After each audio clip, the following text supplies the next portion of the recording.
Le 24 novembre dernier, le corps de Christophe Dominici était retrouvé dans le parc de Saint-Cloud, en banlieue parisienne. L'ancien joueur de l'équipe de France de rugby est mort après avoir fait une chute d'une dizaine de mètres. Les premiers éléments de l'enquête n'ont pas pu définir s'il s'agissait d'un accident ou d'un suicide.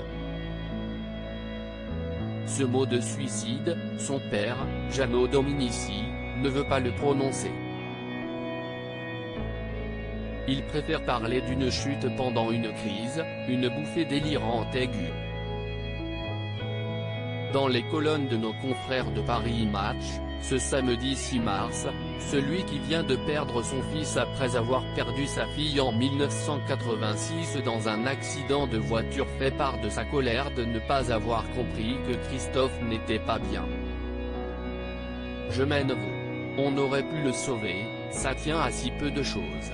J'en veux aussi aux psys qui n'ont pas pris au sérieux la maladie de mon fils. À quoi servent ces gens? Une ordonnance et des visioconférences, ça ne suffisait pas pour le guérir, explique-t-il.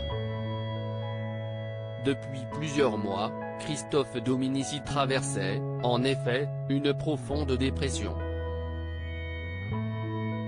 L'ancien ailier du 15 de France ne dormait plus, faisait des cauchemars et se sentait épié et menacé, selon sa femme. Christophe Dominici, la mort de sa sœur, le drame de sa vie en 1987, Pascal, la sœur de Christophe Dominici est morte dans un accident de voiture. Le joueur de l'équipe de France, alors âgé de 14 ans, ne s'est jamais véritablement remis de ce drame. Même s'il a caché sa peine maximum. Pendant 6 mois, je ne savais plus si j'étais en vie. Pendant 20 ans, je ne suis pas entré dans sa chambre, dans laquelle sont encore rangés ses vêtements. Christophe est resté cloîtré 3 mois. Il n'a pas pleuré.